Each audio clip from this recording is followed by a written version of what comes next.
Hey everybody, it's me, Jermaine, and I'm back with another Simple Truth update, a news update is.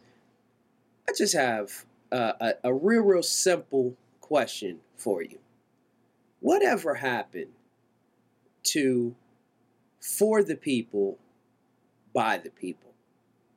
Yeah, I know that may sound a bit cliche. It should ring true to many people, but yet it really doesn't have a place anymore.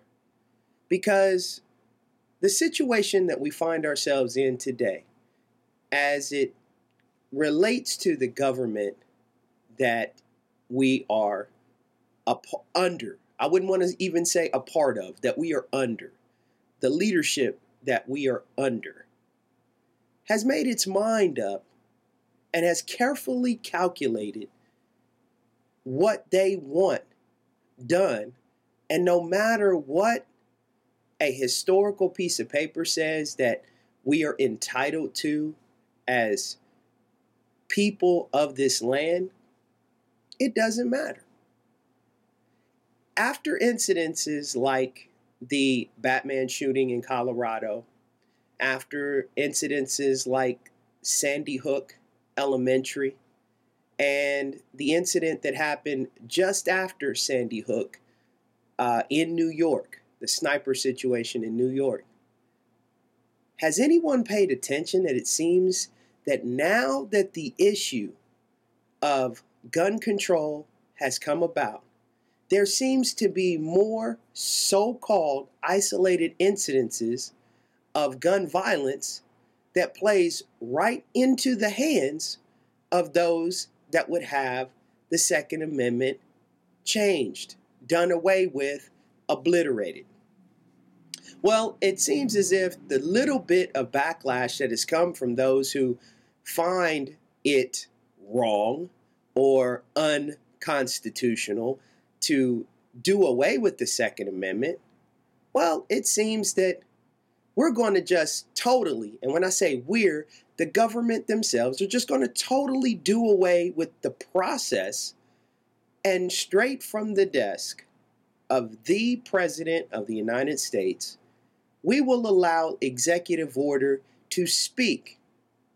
Well, it seems to me when you don't go through a process and one person is making singular decisions on what they believe should be implemented, that sounds a little bit like maybe a monarchy, a dictatorship.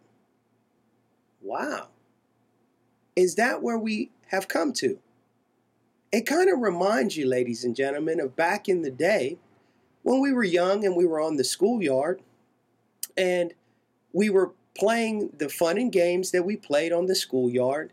And when you had a person that wasn't happy with the way things were going, if you happened to be playing with a ball, that person who the ball belonged to decided, I'm going to take my ball and I'm going to go home.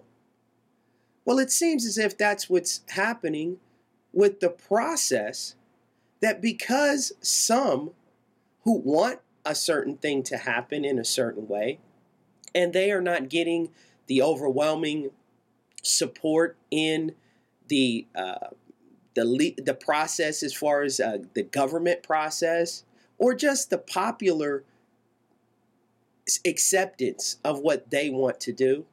Well, instead of allowing the people to speak by what they would like to see happen, it seems as if it's more important to implement what the powers to be want implemented at the expense of those who don't want what the powers to be want to have happen. I just want you to understand, ladies and gentlemen, that as long as we continue to believe that we are in a situation where when we speak, when we say something, it means something, we continue to be duped and to be made a fool of, basically.